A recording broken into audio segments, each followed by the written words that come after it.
Hello, how you doing? I'm so glad that you're joining me for this few moments here. Maybe you're joining online at risenonline.us on Sunday morning at 10 a.m. If you are, please comment, say hello. We'd love to know that you're watching with us. Maybe you're watching on YouTube after Sunday morning. It didn't quite work for you to be able to join in and watch with us live. I'm so glad, any way you slice it, that you're spending a little bit of time with us today. This is going to be pretty quick. But we're in a message series called Prayer is Weird. We started it last week, and you can still check that out on the YouTube channel. You can hear that message that got us started. But the idea of all of this was to kind of get really honest about the idea that prayer, or at least a particular type of prayer that Jesus invites his followers to participate in, is weird. And if you don't think it's weird, then that might be because you're weird and you're just not really thinking about it. Or maybe you're not giving it enough credit. Or maybe you're not paying close enough attention to what it is that he actually invited us to. You see, there's several different kinds of prayer that pretty much everybody does. Even people who would say, I don't believe in God at all, participate in something I like to call wishful thinking prayer. It's still kind of a communion with the universe or something. You may put into the category of wishful thinking prayer a thoughts and prayers prayer. You know what I'm talking about? Somebody says, I really need you to pray with me, and you say, send in thoughts and prayers. And then you may actually talk to God about that person on their behalf, and you may not. You may just kind of think man, it's tough to be going through what they're going through, and in that way you kind of offer this solidarity. That's something we all do, and it's beautiful and it's great, but it's not terribly weird. There is something else we called the desperation prayer. I don't know if we used that term last week, but we did talk about it last week. And these are deathbed prayers. These are prayers to be healed of diseases that we can't be healed of. These are prayers for things when you're at the end of your rope and you have nothing else to do, nowhere else to turn, and so you say, I don't know if you're listening, God, but can you please help, right? God, I don't know if you're listening, but can we take Dogecoin to $1? If you don't know what I'm talking, you probably don't know what I'm talking about. But if you Google it, you'll know in a hurry what that was about. There is something we call name it and claim it prayer. It's kind of not that weird. It's a little selfish in nature, even when we're naming and claiming things that don't particularly sound selfish, like if you're claiming a healing or something like that. But it is mostly the point of name it, claim it prayer is, God, please help me with my problem. And then there's religious habit prayer. And this is a very, very common type of prayer all across the world. This is the type of prayer where you would say, well, why do you pray? And someone's answer is, well, because I'm a Muslim. Like, why do you pray? Because I'm a Jew. Why do you pray? Because I am a Christian, right? It's a type of prayer that is just tied to a religious tradition. And none of them are bad inherently, none of them, but they're also not terribly weird. They're not all that strange. Most people are participating in one of these prayers or another. Even atheists and agnostics are still hopeful sometimes. And I would just say all of those things are those are the things that I put into the wider camp of what is prayer. Prayer is any time you are communicating or hoping with something bigger than yourself. And a lot of it isn't that strange. A lot of it is shared. A lot of people do a lot of those. So Jesus invites his followers, however, to a type of prayer that I don't think really fits into any of those categories. He doesn't appear to be demanding anything whenever he actually does this type of prayer, what he's modeling. He doesn't appear to be following a lot of the religious traditions that were intact in his day. And because of that, his followers and disciples actually come to him in Luke chapter 11, and they say, one day Jesus was praying in a certain place. When he finished, one of his disciples spoke to him and said, Lord, teach us to pray, just like John taught his disciples. Now, this is interesting because these are good Jewish boys who did a lot of praying. They memorized prayers. They went to the temple to pray. They knew how to pray at this point, but they see Jesus doing something that doesn't fit into any of the categories that they have already. And so they go to Jesus and say, what is that weird kind of prayer that you're doing. And that's kind of what we're talking about. And if you're not a follower of Jesus and you're watching today, you don't consider yourself a Christian, that's totally cool. I'm glad you're joining in. I actually think you're going to find something valuable here, even for you. You don't even have to convert to Christianity to find some value in what it is that Jesus invites us into here and what it is that he's modeling for us. I want to explore this today. If I had a moment to talk to Jesus, if we could talk to Jesus about prayer, this incredibly wise rabbi, and say, what are you doing when you pray? Because when I pray, I just feel tired. It feels kind of pointless sometimes. Sometimes it's very habitual to the point that I'm just sort of bored with it. But you seem to think it can be something better. So could you teach us that? And I think this is what he might say. Matthew chapter 6, verse 5. This is the verse that we read last week. When you pray, do not be like those who only pretend to pray. This is Jesus talking to his disciples, answering this question. Like, hey, when you guys go to pray, don't just pretend to be, don't pretend at all. What's the point? They love to, there's people who love to stand and pray in the synagogues and on the street corners. They want to be seen by other people. What I'm telling you is true. They've already received their complete reward. The only reward for praying like that is praying like that, right? The only benefit of praying a pretend to be holy kind of prayer is you get to feel like you were pretending, like you were being holy for a couple of minutes. That's all Jesus is saying here. There's not any greater benefit to this pretense situated prayer. He's just saying, get over your religious and habitual fake holiness stuff. Like, God can handle you as you are. God sees through that stuff anyways. Pretending to be holy isn't fooling God. It's only fooling you. That's all Jesus is saying here. And here again, we arrive at something where it's like, even if you don't believe what we believe as the Church of the Risen Jesus, even if you're not really a Christian, or everyone, I would think, would kind of understand the nature of what Jesus is getting at here. Is like, who do you think you're fooling when you pretend to be holy? Do you think the universe is confused by it? Do you think you're fooling any greater, higher intelligence than yourself? And then we started to see that whenever we pray weird prayers, God doesn't just hide us. And this is where it gets very strange and very interestingly Christian and very, very, very Jesus focused. God doesn't hide us from the world. He actually opens our eyes to the world all around us. I said this last week. God never intended for us to pray while we ignore what's going on in the world all around us. And I think that's so central to our faith. That isn't just about prayer. That's about faith. That's about what it is to follow Jesus. That's what it is to be a Christian, is to say, I'm not a Christian so that I can avoid the world all around me. I'm a Christian so I can bring heaven to the earth all around me. And Jesus' model of prayer fits beautifully into this actual construct, and this is really important to him. So, with all of that considered, let's look at what he says next, because it's kind of strange in light of that. Believe it or not, prayer is weird, and everything Jesus has to say about it is a little weird. Verse 6, so, when you pray, go into your room, close the door behind you, and pray to your Father who can't be seen. And your Father will reward you because he sees what you do secretly. Now, this point couldn't get any more practical or clear. Like, what is he saying? I think he's saying, like, go be alone. Jesus is teaching that you need some space to be alone with God. It doesn't need to last all day. It doesn't need to be hyper-spiritualized. There doesn't need to be any pretense to it. There don't need to be candles and incense. I mean, there can be, you hippie. But what he's kind of getting at here is there needs to be some space, some intentional, like, I need to be alone with God.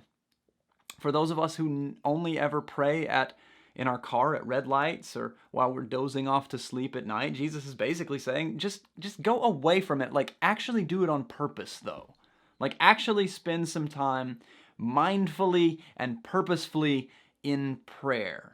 That's what he's kind of, just make it a little weird, right? Just make it a little weird.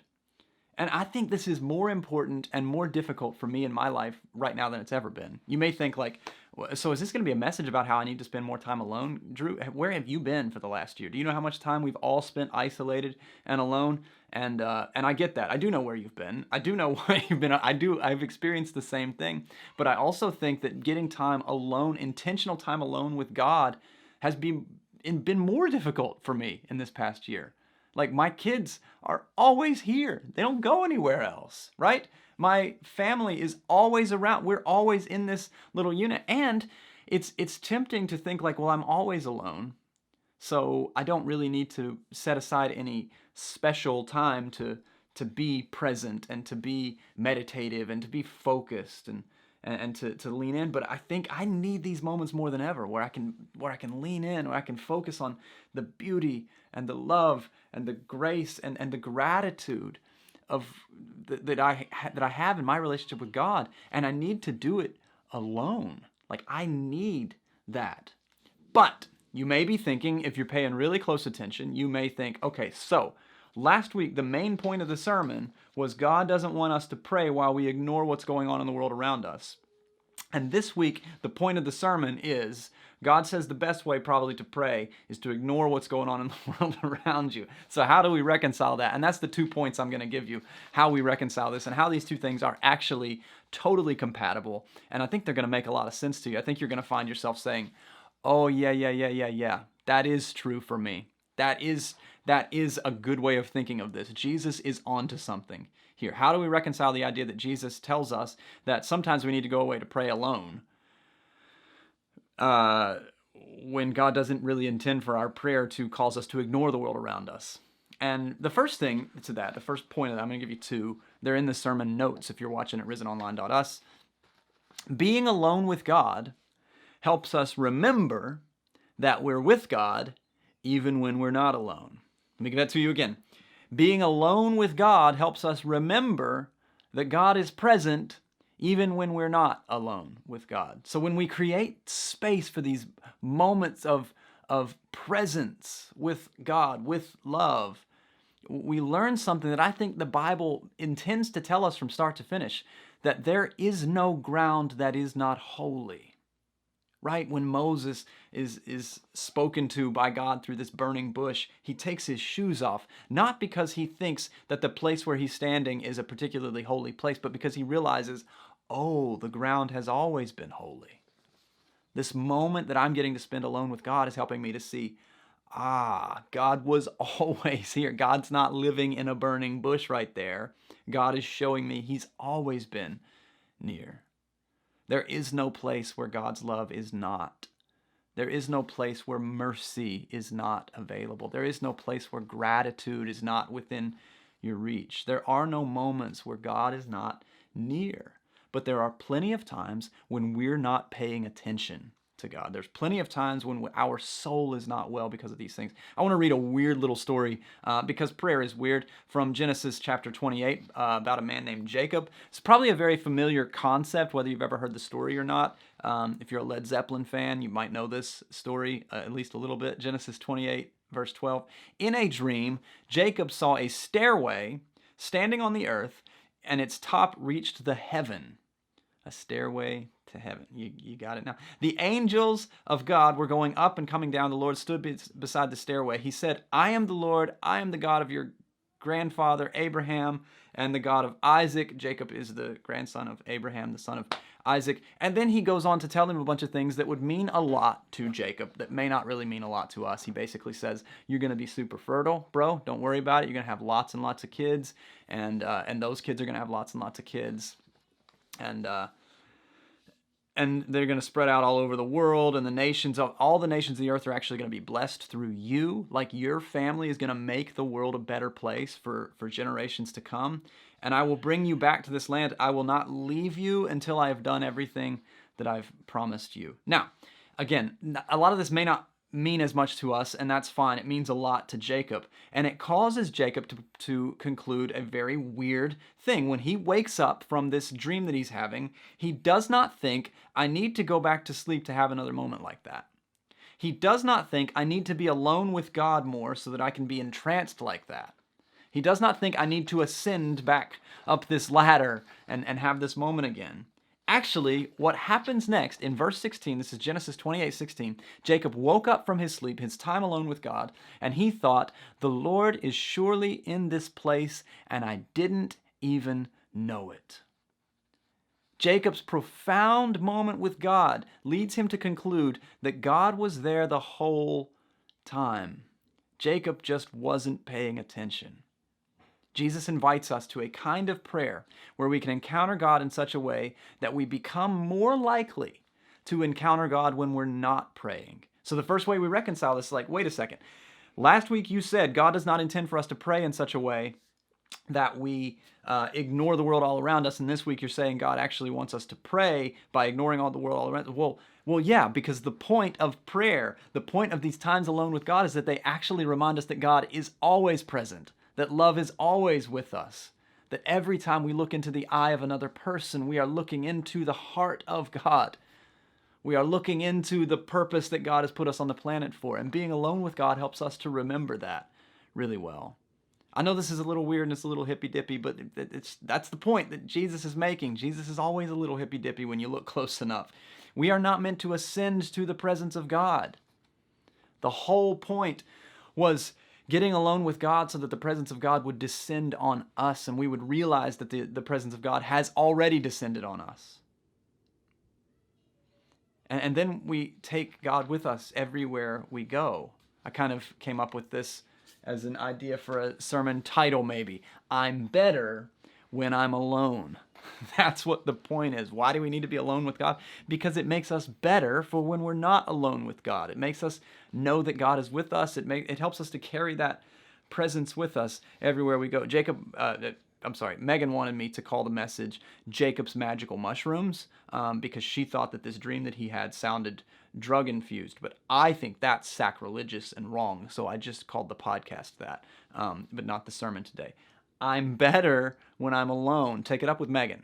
You got a problem with it? Me too. Let's talk to her. Let's have an intervention. And I want to last little thing that I'm going to say here, and I'll wrap this up. The other way that we sort of reconcile this, and it kind of just piggybacks on this, and I think this is the point. This is like where did this all come from? Jesus' disciples come to him and they say, like, teach us to pray how you pray.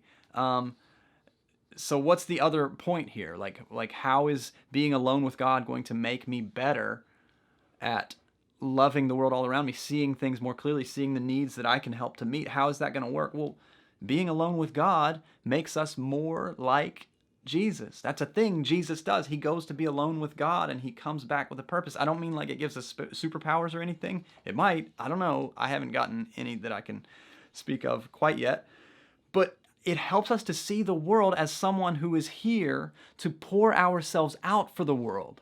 And that is the purpose that Jesus so clearly has for himself and that he invites his disciples into, is that we're going to be people who lay down our lives for the good of those around us.